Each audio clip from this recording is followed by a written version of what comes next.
Rajakachaja Stotra Satta Si Sivad. His Divine Grace A.C. Bhaktivedanta Swami Srila Prabhupada Ki Jai. Ananta Koti Vaishnava Vrinda Ki Jai. Namacharya Haridas Thakur Ki Jai. Prem Se Kaho Sri Krishna Chaitanya Prabhu Nityananda Sri Advaita Gadadhar Sri Vasadi Gaur Bhakta Vrinda Ki Jai. Sri Sri Radha Krishna Gop Gopinath Syamakunda Radhakunda Giri Govardhan Ki Jai. Vrindavan Dham Ki Jai. Navadvip Dham Ki Jai. Bhakti Devi Ki Jai. Tulsi Maharani Ki Jai. Yamuna Devi Ki Jai. Ganga Devi Ki Jai. Samaveta Bhakta Vrinda Ki Jai. Kartik Vrata Ki Jai. Gaur Premanande. All glories to the assembled devotees. All glories to the assembled devotees. All glories to the assembled devotees. All glories to Sri Sri Guru and Gauranga. Nama Om Vishnu Padaya Krishna Preshtaya Bhutale Srimate Bhakti Vedanta Swaminiti Namane Namaste Saraswati Deve Gauravani Pracharane Nirvishesha Shunyavadi Paschatya Deshatarane. Om Namo Bhagavate Vasudevaya. Om Namo Bhagavate Vasudevaya. Om Namo Bhagavate Vasudevaya. Srimad Bhagavatam, Canto 2, Chapter 5, Text 30.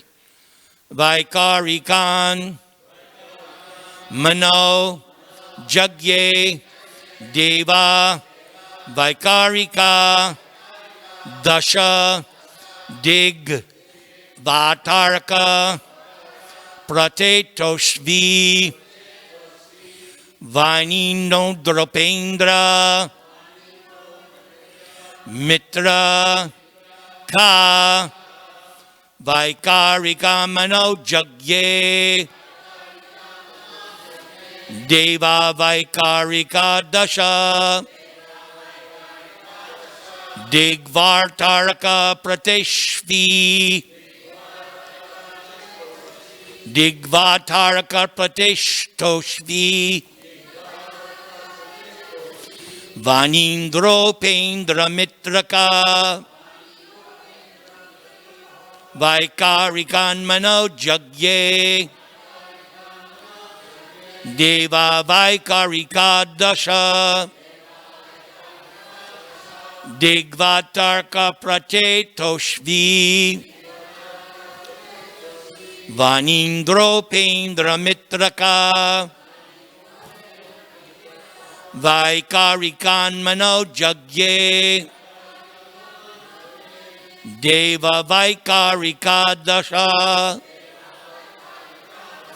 Digvataraka Pratetoshvi Vanindro Pendra Mitraka.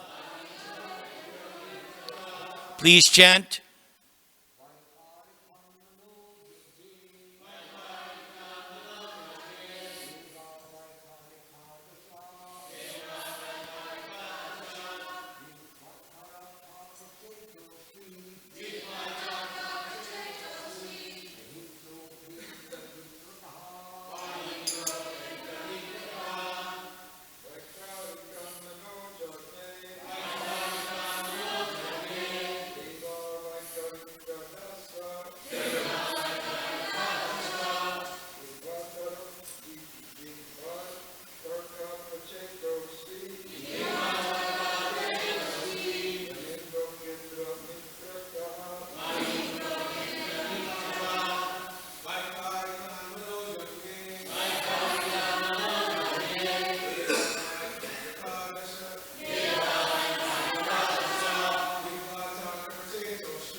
Ladies.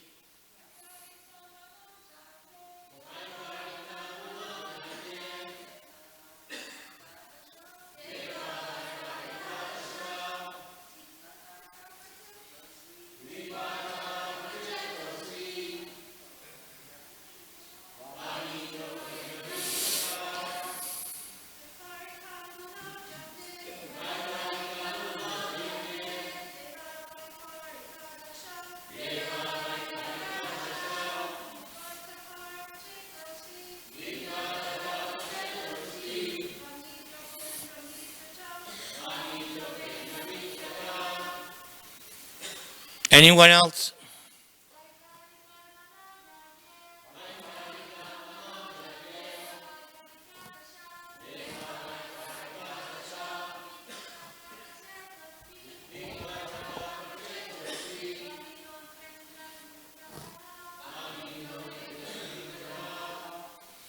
Vaikarikat, from the mode of goodness. Manaha, the mind. Jagye, generated. Deva, demigods. Vaikarika, in the mode of goodness. Dasha, 10. Dik, the controller of directions. Vata, the controller of air. Arka, the sun. Pracheta, Varuna. Ashvi, the Ashvini Kumars. Vani, the fire god. Indra, the king of heaven. Upendra, the deity in heaven. Mitra, one of the 12 Adityas. Ka, Prajapati Brahma. From the mode of goodness, the mind is generated and becomes manifested, as also the 10 demigods controlling the bodily movements. Such demigods are known as the controller of directions, the controller of air, the sun god, the father of Daksha Prajapati, the Ashvani Kumars, the fire god, the king of heaven, the worshipable deity in heaven, the chief of the Adityas, and Brahmaji, the Prajapati, all come into existence. Purport by the ISKCON founder Acharya, A.C. Bhaktivedanta Swami Srila Prabhupada. Vaikarika is the neutral stage of creation, and Tejas is the initiative of creation, while Tamas is the full display of material creation under the spell of the darkness of ignorance. Manufacture of the quote-unquote necessities of life in factories and workshops, excessively prominent in the age of Kali, or in the age of the machine, is a summit stage of the quality of darkness. Such manufacturing enterprises by human society are in the mode of darkness because factually there is no necessity for the commodities manufactured. Human society primarily requires food for subsistence, shelter for sleeping, defense for protection, and commodities for satisfaction of the senses. These senses are the practical signs of life, as will be explained in the next verse. Human civilization is meant for purifying the senses, and objects of sense gratification should be supplied as much as absolutely required, but not for aggravating artificial sensory needs. Food, shelter, defense, and sense gratification are all needs in material existence. Otherwise, in its pure, uncontaminated stage of original life, the living entity has no such needs. The needs are therefore artificial. And in the pure state of life, there are no such needs. As such, increasing the artificial needs, as is the standard of material civilization, or advancing the economic development of human society, is a sort of engagement in darkness without knowledge. By such engagement, human energy is spoiled, because human energy is primarily meant for purifying the senses in order to engage them in satisfying the senses of the Supreme Lord. The Supreme Lord, being the supreme possessor of spiritual senses, is the master of the senses, Rishikesha. Rishika means the senses, and Isha means the master. The Lord is not the servant of the senses, or in other words, he is not directed by the dictation of the senses, but the conditioned souls, or the individual living entities, are servants of the senses. They are conducted by the direction or dictation of the senses, and therefore material civilization is a kind of engagement in sense gratification only. The standard of human civilization should be to cure the disease of sense gratification. And one can do this simply by becoming an agent for satisfying the spiritual senses of the Lord. The senses are never to be stopped in their engagements, but one should purify them by engaging them in pure service of sense gratification of the master of the senses. This is the instruction of the whole Bhagavad Gita. Arjuna, first of all, Arjuna wanted first of all to satisfy his own senses by his decision not to fight with his kinsmen and friends. But Lord Sri Krishna taught him the Bhagavad Gita just to purify Arjuna's decision for sense gratification. Therefore, Arjuna agreed to satisfy the senses of the Lord, and thus he fought the battle of Kurukshetra as the Lord desired. The Vedas instruct us to get out of the existence of darkness and go forward on the path of light. Tamasi ma jyotirgama. The path of light is therefore to satisfy the senses of the Lord. Misguided men, or less intelligent men, follow the path of self-realization without any attempt to satisfy the transcendental senses of the Lord by following the path shown by Arjuna and other devotees of the Lord. On the contrary, they artificially try to stop the activities of the senses, or the yoga system, or they deny the transcendental senses of the Lord, the jnana system. The devotees, however, are above the yogis and the jnanis, because pure devotees do not deny the senses of the Lord. They want to satisfy the senses of the Lord. Only because of the darkness of ignorance do the yogis and jnanis deny the senses of the Lord, and thus artificially try to control the activities of the diseased senses. In the diseased condition of the senses, there is too much engagement of the senses in increasing material needs. When one comes to see the disadvantage of aggravating the sense activities, one is called a jnani. And when one tries to stop the activities of the senses by practice of yogic principles, he is called a yogi.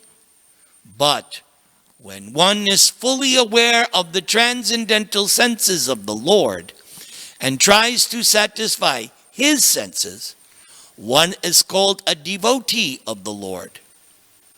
The devotees of the Lord do not try to deny the senses of the Lord, nor do they artificially stop the actions of the senses.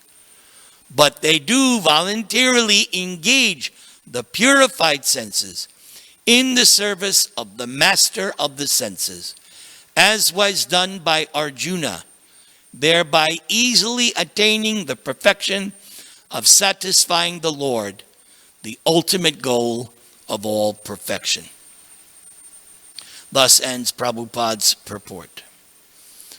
Om Ajnana Timirandasya Jnananjana Shalakaya Chakshur Militang Yena Tasmai Sri Gurave Namaha Turnadapi Sunichena Tarar Iva Sahishnuna Amanina Manadena Kirtaniya Sadahari Hare Nama Hare Nama Hare Nama Vikibalam Kalau Nastyeva Nastyeva Nastyeva Gatir Anyata.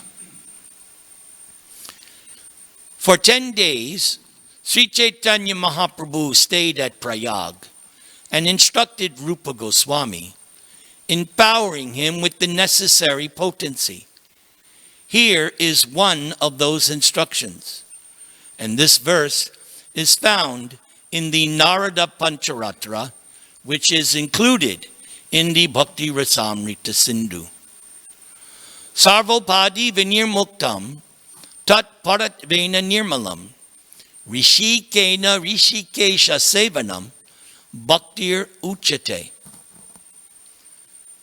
So the word Sarva Upadi Vinirmuktam means free from all kinds of material designations or free from all desires except the desire to render service to the Supreme Personality of Godhead. Then the next word, Tat Parat Vena, by the sole process of serving the Supreme Personality of Godhead. Nirmalam, uncontaminated by the effects of speculative philosophical research or fruitive activity. Rishikena, by purified senses, freed from all designation. Rishika Isha, the master of the senses. Sevanam, the service to satisfy the senses. And finally, Bhaktir Uchyate is called devotional service. So here's how that verse appears in Chaitanya Charitamrita. Bhakti or devotional service means engaging all our senses in the service of the Lord, the Supreme Personality of Godhead, the master of all the senses. When the spirit soul renders service unto the Supreme, there are two side effects. One is freed from all material designations, and one's senses are purified simply by being employed in the service of the Lord. This 5th chapter of the 2nd canto is entitled The Cause of All Causes. We ultimately already understand this topic because we have learned in the previous chapter a verse which appeared in the purport to text 6. Ishvara Paramaha Krishnaha Sachit Ananda Vigraha Anadir Adir Govinda Sarva Karna Karna. There are many personalities possessing the qualities of Bhagavan, but Krishna is the supreme because none can excel him. Krishna is the supreme person, and his body is eternal, full in knowledge and bliss.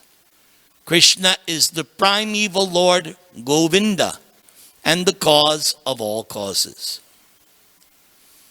We can understand this 5th chapter of the 2nd canto in terms of 3 divisions.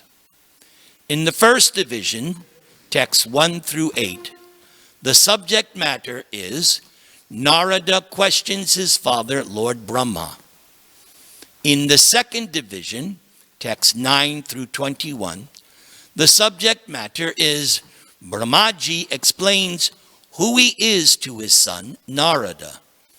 And in the third division, text 22 through 42, the subject matter is synopsis of creation. When Narada questions his father, Lord Brahma, in the first division, Narada offers obeisances to Lord Brahma as, O firstborn living entity. Narada then poses questions for his father to reply. Number 1, what is the truth regarding the individual soul and supersoul? Number 2, how is the material cosmos created? How is it conserved? What is its background? What are its symptoms? And who controls it? Narada surmises that his father knows past, present, and future scientifically, since everything is under Brahma's control, like one who holds a walnut in one's hand. And at the same time also, Narada can understand that his father is not autonomous, since Narada asks, what is the source of your knowledge? Yet we are moved to wonder about the existence of someone more powerful than you when we think of your great austerities and perfect discipline, although your good self is so powerful in the matter of creation. In speaking to his father, Narada follows the principle of Bhagavad Gita, where Krishna instructs Arjuna to approach the spiritual master through submissive inquiries and with an attitude of service. Responding to his son, Brahma immediately points out, whatever you have spoken about me is not false, because unless and until one is aware of the personality of Godhead, who is the ultimate truth beyond me, one is sure to be illusioned by observing my powerful activities. I create after the Lord's creation by his personal effulgence known as Brahma Jyoti. Therefore, the Creator, Lord Brahma, meditates upon the personality of Godhead, Vasudeva. His explanation of the cosmic situation is nicely presented with this statement. The illusory energy of the Lord cannot take precedence, being ashamed of her position. But those who are bewildered by her always talk nonsense, being absorbed in the thoughts of, it is I, it is mine. In further explaining the cosmic manifestation, Lord Brahma gives the same fundamental teachings of Bhagavad Gita, such as Vasudeva Sarvam Iti. Everything is an expansion of Krishna's energy. And Brahma gives the same purport as a verse spoken earlier in Canto 1 by Sutta Goswami to the sages of Naimisharanya. Vasudeva Paraveda, Vasudeva Paramaka, Vasudeva Parayoga, Vasudeva Parakriya, Vasudeva Parangyanam, Vasudeva Parangtapaha, Vasudeva Parodharmo, Vasudeva Paragati. In the revealed scriptures, the ultimate object of knowledge is Sri Krishna, the personality of Godhead. The purpose of performing sacrifice is to please him. Yoga is for realizing him. All fruitive activities are ultimately rewarded by him only. He is supreme knowledge, and all severe austerities are performed to know him. Religion, dharma, is rendering loving service unto him. He is the supreme goal of life. Lord Brahma also acknowledges that he is but a secondary creator, being inspired by Krishna from within his heart. He also repeats the same message Sutta gave the sages, quote, "In the beginning of the material creation, that absolute personality of Godhead, Vasudeva, in his transcendental position, created the energies of cause and effect by his own internal energy. After creating the material substance, the Lord, Vasudeva, expands himself and enters into it. And although he is within the material modes of nature and appears to be one of the created beings, he is always fully enlightened in his transcendental position. The Lord as Supersoul pervades all things, just as fire permeates wood. And so he appears to be of many varieties, although he is the absolute one without a second. The Supersoul enters into the bodies of the created beings who are influenced by the modes of material nature and causes them to enjoy the effects of these modes by the subtle mind. Lord Brahma instructs his son that it is only because of the three modes of nature that the conditioned living entities cannot perceive the Supersoul, even though it is the closest thing to the living entity dwelling inside the heart along with the conditioned soul himself. Lord Brahma also informs Narada of some other basic concepts of Bhagavad Gita, such as Etad Yonini Bhutani Sarvanit Upadaraya Aham Krishnasya Jagata Prabhava Pralayastata. All created beings have their source in these two natures, and of all that is material and all that is spiritual in this world, know for certain, I, Krishna, am both the origin and dissolution. Kala, Kalayatam Aham. Among subduers, I am time. Amham, Evakshaya Kalo. I am certainly eternal time. Kalosmi Lokashaya Krit Pravriddo. Lokan Samarhotum Iha Pravritta. Time I am, the great destroyer of the worlds, and I have come here to destroy all people. Avyaktiyad Vaktyak Sarva, Pravavant Yaghar Agame, Ratri Agame Paliyante, Tatraiva Vyakta Sangyake, Bhutagrama Se Evayang, Bhutva Bhutva Praliyate, Ratri Agame Vashaparata, Prabhavat Ahar Agame. At the beginning of Lord Brahma's day, all living entities become manifest from the unmanifest state, and thereafter when the night falls, they are merged into the unmanifest again. Again and again when Brahma's day arrives, all living entities come into being, and with the arrival of Brahma's night, they are helplessly annihilated.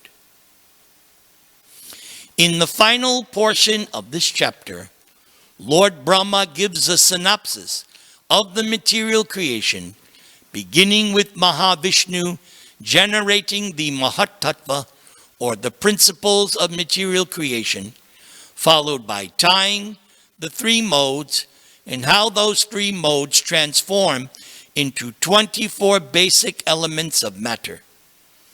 Garbhodakashai Vishnu is just thus generated from Mahavishnu, and this second manifestation is the subject matter of meditation known as Virat Rupa, which we already studied earlier in the first chapter of this second canto. And we will again revisit the same topic in the third canto when Maitreya instructs Vidura. Thank you. I would request Sovas Das to please make some comments, because the only reason I'm sitting here is because Sovas specifically requested I am humbled and honored by that request. Hare Krishna.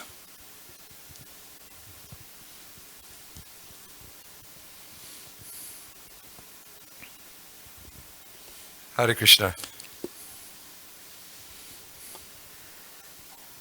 So, in the last several verses, we've been discussing about the creation theory. And continuing on with that in the next several verses from this point on. It's very interesting how Prabhupada mentions that, he argues with Darwinian theory about the living entity. I was just reading lately how Prabhupada was saying something about Darwin and his theory about how the living entities came to be. And I think it was something about there's a warm pond of water, and in that water there was chemicals, and from these chemicals a living entity was born, some amoeba, some little cell. And reading that and hearing that, I was thinking, how ridiculous. Because here you're reading in the Srimad Bhagavatam, and here we're being given the description of how the living entity is always there, but due to its desire for sense gratification, we find ourselves in this material world. And I was just thinking how beautiful that is. What a beautiful way to understand where we come from, and our goal is to get out of it. There's an opportunity to get out. If you read Darwinian theory, there's no opportunity. It's like you're finished. You come from some little amoeba, some cell. You're living in this world, and the only goal that you have is sense gratification. There's no other alternative, really. They don't teach you anything else. So I was feeling very grateful, reading this particular verse and hearing you were reading how merciful Krishna is, that he does send a pure devotee to give us real understanding that there is an opportunity to get out of this mess, and that we are eternal, and that we're a spirit soul, part and parcel of Krishna. So, Jai. Thank you.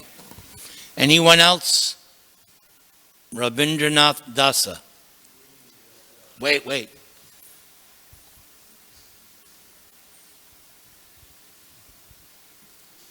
were reading that Krishna is supreme knowledge. So what does that mean exactly? Krishna is supreme knowledge. Okay. So knowledge is divided into two categories, material and spiritual. Both knowledge comes from Krishna. Vasudeva Sarvam Iti. It all comes from Krishna.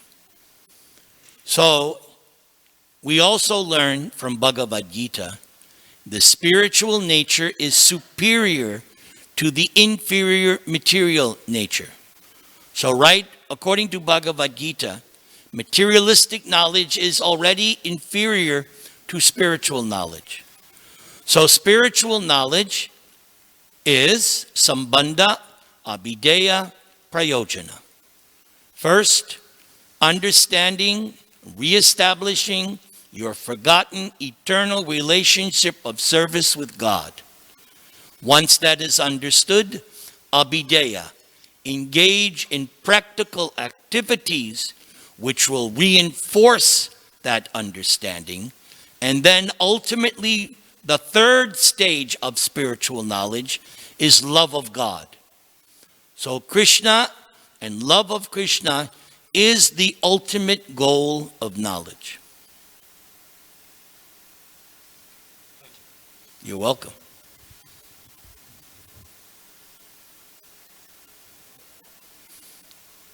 Okay, if there's no further discussion, Vanchikalpatarubhyascha, Kripa Sindhubhyaye Pacha, Patitanang Pavanebhyo, Vaishnavebhyo, Namo Namaha.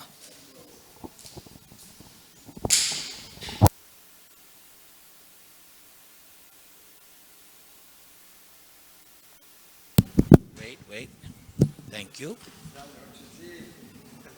How are you doing? I'm here.